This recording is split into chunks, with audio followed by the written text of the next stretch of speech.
Monika Shrivastava. She has over 26 years of experience in clinical and academic domains. Dr. Monika is a neurological occupational therapist with a master's degree in occupational therapy and a master's degree in psychology. Today, Dr. Monika will talk on the significant role of occupational therapists in pediatric rehabilitation. Welcome, Dr. Monika. When you hear the word occupations, anybody from the audience? Anybody? Randomly, just 2, 3, we've got lots of time, so we can do this. Different professions. Okay. Vocation. Profession, jobs, right? Offering a particular service to solve the needs of the society. Absolutely. So this is what commonly comes to your mind when you hear the word occupations, jobs. Okay? But in occupational therapy, this is what occupations are all about. Okay? So it's very logical, it's very natural to assume that an occupational therapist will be dealing with finding you the right job or keeping you with the right job. But that's not the case here. That's just the tip of the iceberg. So the occupations in occupational therapy, which is more than 100 years old, the profession includes every single activity from the time you wake up till the time you sleep. In fact, it also includes your sleep. So we are everywhere. So the occupational therapist will be involved in your life throughout, all through the 24 hours. Now, what does an occupational therapist do in the case of children? But now we have this information that an occupational therapist is involved in every aspect of the individual's life. So therefore, a lot more clarity about what we do in a child's life. Initially, people used to say occupation, children. What do you have to do with children? Because they're not working anywhere. For us, working in a child's context is school. Now, what does an occupational therapist do? Okay, so an occupational therapist will build or enable a person to develop certain skills. Now, what are those skills?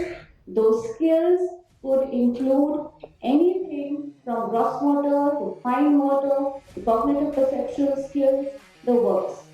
So, what an occupational therapist does is basically enables a person or a child to become functionally independent. Now, the key word here is functional independence and not complete independence. So, if the child is able to perform his functions effectively and efficiently, the job is done. Okay? So, if you see the slide, what are you seeing? The various competence that we deal with. It could be gross motor, fine motor, activities of daily living, and where does one help out? In all aspects, communication, integration, etc.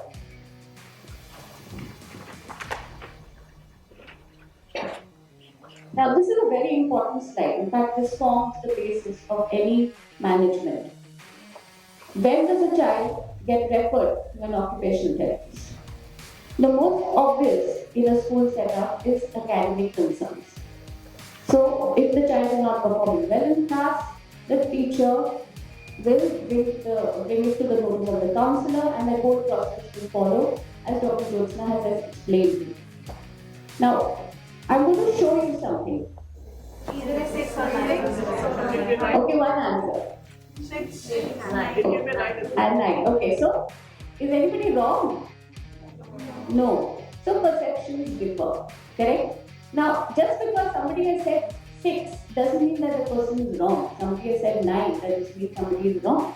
Okay? So when the teacher feels or when the school feels that the child is having so many problems that he or she is not able to function or is having problems interacting with the peers or having actual problems that the child's behavior is getting disruptive in school or interfering with the school's performance, that is when the child comes to an occupational therapist. There are other things that the child is referred for: fine motor skills, gross motor skills, sensory motor skills, everything. So this is when a child is referred to an occupational therapist, or for that matter, referral in any therapy. It is always a top-to-down approach, as in you will see what's happening and then you will refer. Whereas when the professional intervenes, it is going to be a bottom-to-top approach. We will try and figure out what is causing that particular problem. Okay, now I want you to just put your notepad down, take your pencil down, and take a minute and visualize yourself on a beach in the night. So you're sitting by the beach, there is this breeze blowing, and there is some wonderful music playing. You have a nice juice in your hand, and you have ordered for a platter of your favorite food. So what's happening here? So that platter of food arrives, and then you suddenly realize that this smells good. Correct? And then when you put your spoon into the food and you put it to your mouth, and suddenly you burn your tongue. Ouch! Is that as pleasurable an experience as you were experiencing just now? No. Now what's happening here? You're using your senses. So you use your hearing sense to listen to the music. You're using your eyes to take in the scenes. You're using your smell to take in the odors. You're using your taste, your touch to feel the temperature of the particular food. Okay. So these are the 5 sensations that we're all commonly aware of. Correct? But there are 3 more sensory systems, and those 3 sensory systems are equally important for you to function independently. Now, what are those sensory systems? The fact that you are sitting and ordered this big platter of food and you're being able to eat, what does it mean? Is that probably your digestive system is okay? You're okay. Health-wise, you're okay. You are getting a feedback somewhere that you're hungry. So all these internal processes which are going on in your body, that itself is also very important for you to listen to. Imagine yourself having a lot of stomach ache and then you go and have a rich food out. Is that advisable? No. What have you done? You have not listened to your gut. You have not listened to your stomach. And you've gone and done exactly what you wanted to, and you've landed up with issues. So something which is giving you that input from the organs, that is also a sensory system. The fact that you are taking the spoon and knife and eating without even thinking what you are doing is also an automatic response. So that is known as proprioception. That is a joint sense. So you're just doing it automatically without even realizing what you're doing. You're moving your hand, you're taking it to the plate, you're picking up the spoon and the knife, the fork and the knife, you're cutting into your food, you're doing it all automatically. So that is the proprioception, or the joint sense that you're getting from the body. And the third sense is the balance. Now the fact that you're sitting and you're cutting with your fork and knife. Now imagine at that time somebody comes and pushes you. What is going to happen? You're going to lose balance. Or suddenly there is this earthquake and you fall down. Will the experience be as pleasurable? No. So the fact that you could sit in one place and be able to hold a spoon, a knife and fork, and be able to cut. So all that is also responsible for that pleasurable experience. So we have a total of 8 sensory systems in our body. The 5 that we are all accustomed to, and another 3. It is extremely important that all these sensory systems function in harmony. So it's like an orchestra playing, or so many instruments playing together to give you a melodious tune. Here in the audience. No. If the lady who's standing with the child, if that's the fork, it's rings in a bag. what do you think will happen? Absolutely. Why will she not be able to hear? Because there's so much going on. Exactly. So all the senses are focused on something else. If she is not expecting a phone call, if she's expecting a phone call, then of course she will also be concentrating there, attending to the call. But if she's not expecting a phone call, it is in all probability that she's going to miss it. Is that normal? Yes. Absolutely. Now come to some of these behaviors. So in the next 2-3 slides you'll understand why I'm coming to, why I'm talking about all these issues. How many amongst us don't like eating dal chawal with their hands? Okay. How many amongst us have this knack of keeping things in order? सब कुछ साफ सफाई कोई भी कुछ कर देता है तो उसको आप एकदम से ठीक करते हो. Okay, great. How many of us do not like to wear brand new clothes? हम लोग में बहुत इच करता है पहले धो लो उसके बाद में पहनेंगे. Perfect. So you can imagine how many of us have these eccentricities and issues. But are we normal? So see, throughout this entire seminar, you're going to be hearing the same word over and over and over again by all of us. So when do you start becoming different? Now this is a normal bell-shaped curve. All of us are aware of it. Most of the standardized tests that are done by professionals have this as a norm. Like there's a normal distribution curve. Most of us fall in the center of this graph. Correct? So almost 68% fall in the center of the graph. About 27% or so fall on the other side. So 95% of the people will be in the normal readings. Now what are these standard deviations? So the concerning part is if you do a standardized test and the reading comes beyond the second standardized deviation or to the third standard deviation, that is the time that you need to wake up and say that, okay, is there a problem? Let me figure it out. So if all the readings, and this is done using standardized tests, I'm going to be talking about the sensory profile. So most of us, we have these issues, but we still fall under the normal, the central part of it. So we're okay. But there are certain people who are beyond the second and third standard deviation. Those are the children, those are the people who actually need help.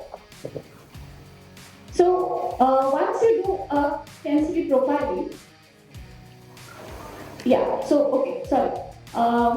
those who are less than the usual are considered for all practical purposes to be hypo. Hypo is less. I'm not getting real technical details, I'm just giving you a brief terminology.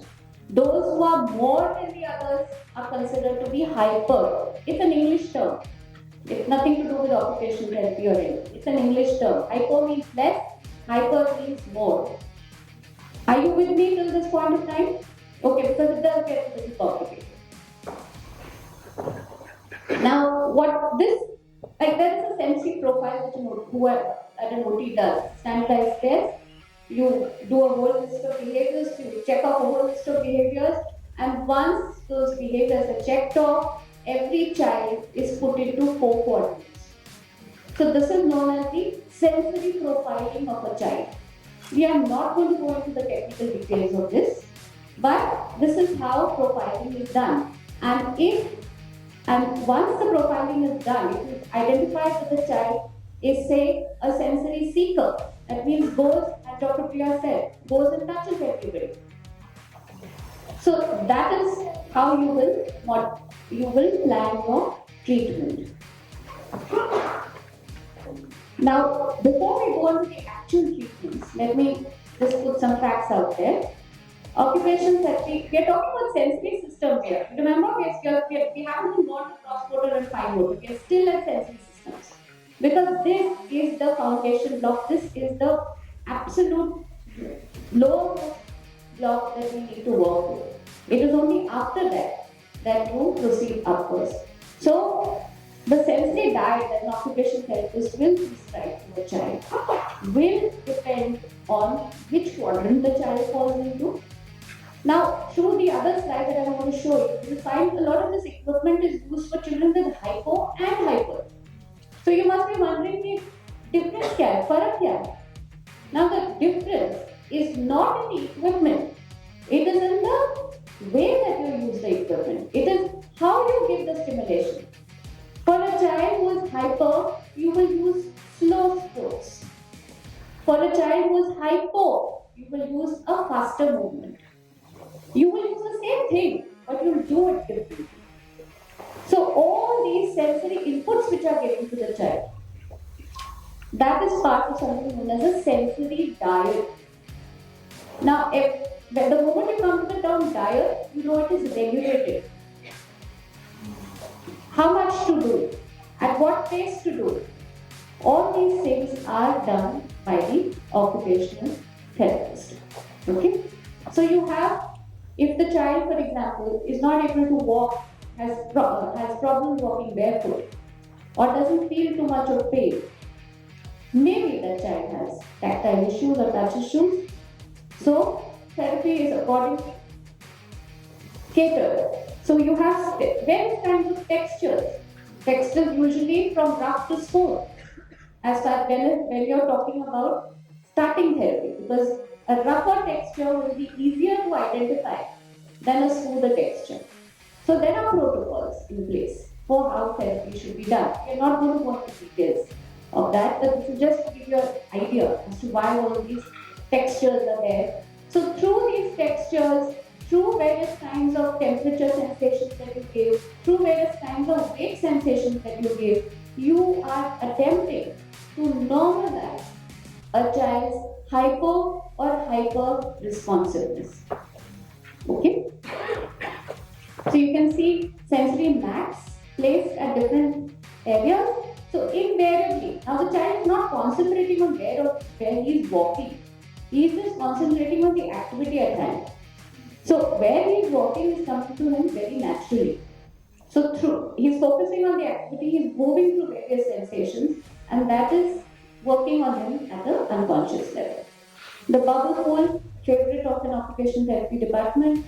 Everybody wants to jump into that. So this again is a non-threatening stimulation given to the child, because if the child is sick, tactile hypersensitive or tactile defensive as we call it, they don't like too much of touch. They won't allow you to touch them. So by putting them in a ball pool and you're not actually touching them, you're making them feel very comfortable because you're not really physically touching them. So it's a non-threatening environment for them. So the OT will decide what modalities to give and how is it to be given. If the child, for example, is always on the run, एक जगह बैठ ही नहीं पाता, or is so fearful that he can't even climb onto a 6-inch stool, there could be vestibular issues. Again, modalities in the department are take care of those kind of issues. If the child has auditory issues, even normal sound. Now, when is a child going to be hyper sensitive to sounds? Not when he's hearing a bomb blast or a cylinder blast or the crackle. Anybody will get startled by that. But we are talking about the normal sounds. The sound of a fan, the sound of the TV running, the sound of maybe a mixer, something which the child would be used to and not react. Even if that is not tolerated, then there could be a problem. If the child, if you're calling out to the child and he's not responding to his or her name, or the child is sitting and watching TV at volume 50, there could be some kind of auditory issue. Now, I'm talking very layman language here because we haven't diagnosed it yet. So, I'm just putting the possibilities out there for you. So, in that case, auditory stimulations are given. If the child, as Dr. Priya said, cannot tolerate bright lights or prefers to stay in darkness, or the moment is kept from a dark room into a sunlight area, he goes like this. A lot of autistic children you will see are they give the side stare. You ask them to find something in a drawer, they won't be able to find it. Those children could have visual issues. So therapy is tailor-made accordingly. If the child, for example, is there is a hurdle in front and the child gets paralyzed, doesn't know what to do with that hurdle. The child needs help for you to either enable him to circumvent it or go around it. The child needs to be taught. There is something here, what do you do about it? Now, something like this is so basic that you don't need to teach anybody. If you're walking and there is a brick in front of you, what would you do? Would you need to teach a child what to do? No. Maybe the first time you would. The child will fall. But the next time, the child will understand, "Okay, I will get hurt." So he will rectify it. But if a child has motor planning issues, maybe the next time and the next time, he will still not be able to figure out what is to be done. Okay? Now, with this, we come to the end of our sensory systems. Now, when we talk about gross motor and fine motor, here we are talking purely joint and muscles because otherwise it gets very complicated. Now, when we're talking about joint and muscles, we are talking about things like muscle strength, range of motion, dominance, right hand, left hand, how much coordination is there between the fingers. So we're talking about physical, hardcore physical issues. Here I would like to take a minute to talk about all these things. Most of the time you'll find children can't do both sides together at the same time. You tell them to catch a ball or throw a ball, they'll attempt to do it with one hand. Okay? If the child is you see this in this particular slide, there is an activity which is given on the right side. So, if the child is not able to cross the midline, then all the activities which are given from the right side will be done by the right hand. All the activities which are given from the left side will be done with the left hand. So, that is the inability to cross the midline. Now, why am I talking so much about these issues? Because these are the core issues which affect a child's academic performance also. Handedness, writing, all these things are also affected because these particular motor skills are not present in the child. If the child has mobility issues, can't go from one place to the other, an occupational therapist will suggest walking aids, crutches, rollators, walkers, wheelchairs. If there are cognitive perceptual problems at the age of 2, the child is not able to stack rings. At the age of 4, the child is still not able to name colors. If the child has after the age of 7 is still has the right left confusion, again cognitive perceptual issues, start treating. Now this is important. I would like to carry forward to what Dr. Priya said. We have stopped playing with that. Now if you notice on these slides, what are we doing? We are playing snakes and ladders in therapy. Has that what it has come down to? It has. Children don't know how to play board games. Children don't know how to play. What is this game? Anybody? We used to play it when we were younger. It is called a Hanoi Tower. Which one? The one on the right side. No, the dog and the bone activity. I don't know. Yeah, you run around the thing and then it's like kabaddi. You're standing on either side of the thing. Yeah. So we have this child whose parents came and told us they're playing this game and my child is feeling very uncomfortable because उसको पता नहीं कि कैसे करना है कुछ इसको कभी. So I told them आप खेल क्यों नहीं रहे हो उसके साथ? आप मुझे क्यों आके बता रहे हो? Why you are not teaching your child how to play that game? So if I have to sit in a therapy department to play snakes and ladders and carrom with a child, something is very wrong. So the therapist is now doing what a parent should be doing. Not a healthy trend at all. So, what we do in therapy is all simulated. It's an artificial environment. It's not a natural environment. We are only equipping the child to develop certain skills that once he goes on into the big bad world, or rather the realistic world of home and school, he is able to function. So we are only equipping them with a certain amount of skills. So once the child goes into the environment, if he is paralyzed at that point of time, he doesn't know what to do. No therapy is effective. All the time that you're spending in the therapy is of no use because the child has not learned anything. He's performing very well when he comes into the OT department. But the moment he leaves the OT department, he doesn't know what to do. Okay? That's where the school and the parents come in. So we also have seating and positioning devices. If the child is not able to sit by himself, many times we realize that just because the child is not able to balance himself, he is not able to use his hands properly. So when the child is sitting, he's only putting his hands down to balance himself. So the hands are being used to balance himself rather than any activity. So certain adaptive devices for sleeping would help him doing that. Activities of daily living, another major aspect of an occupational therapist. For primary school, it will be basic eating, dressing, bathing, brushing teeth. As you go into middle school and senior school, things like financial management, use of public transport, all those aspects will get involved. So again, different roles at different times. These are some slides I'd like you to look at. If you see the child on the left, my left, what do you think is happening there? On my left, your right. Sorry? One person.